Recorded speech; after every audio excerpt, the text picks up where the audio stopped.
এই বছর ভাল ফসল হবে রবি। ও ভাই ও দাঁড়াও, আজ গ্রামের সবাইকে ভয় দেখাবো। বাচ্চা পুতুলকে একটা বক্সে ভরে গাছের ডালে ঝুলিয়ে দেব। রাতে যখন কান্নার আওয়াজ ভেসে আসবে তখন পুরো গ্রাম কাঁপবে ভয়ে।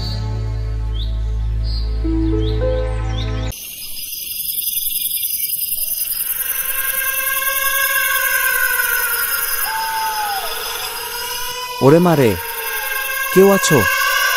বাঁচাও! ওরে বাবা!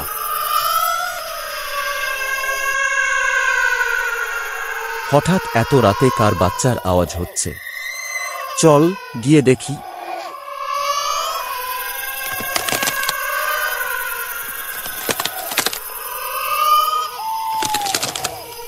ভয় তো লাগছে, তবুও আজ জানতেই হবে গ্রামে আসলে কি হচ্ছে।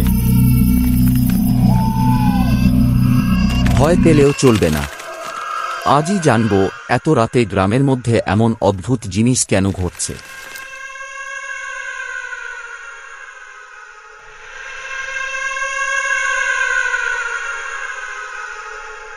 আজ রাতে আমরা সবাই গ্রামের লোকজন একসাথে মিলে ওই গাছের কাছে যাব।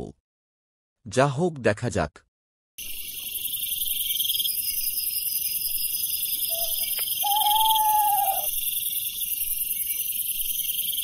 আচ্ছা, তাহলে রবি এসব করছিল। দাঁড়া, এই গাছ থেকে নাম রবি। আমি ভুল করেছি। তোর ব্যবস্থা এবার গ্রাম প্রধান মোড়ল নিজেই করবে। শোনো শোনো সবাই, রবি আমাদের এতদিন ধরে ভয় দেখাচ্ছিল। সবাই মিলে ওই গাছের থেকে বক্সটা নামিয়ে আনে।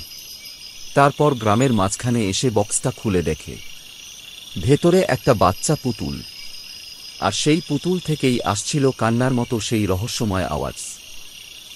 আমি ভুল করেছি। রবি যা করেছে সেটা বড় ভুল ছিল।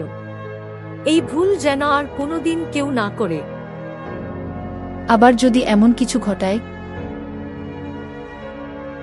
তাহলে তোকে গ্রাম থেকে তাড়িয়ে দেওয়া হবে। আমি সত্যি খুব ভুল করেছি। যাক, ও নিজের ভুল বুঝতে পেরেছে, তাই ওকে আরেকবারের মতো মাফ করে দেওয়া হোক। আর কখনো এমন করব না। দয়া করে আমাকে একবার মাফ করে দাও। এই নাও, এই রেডিওটা তোমার কাছেই থাক। একদিন বড় হয়ে তুমি এই গল্পটা সবাইকে শোনাবে।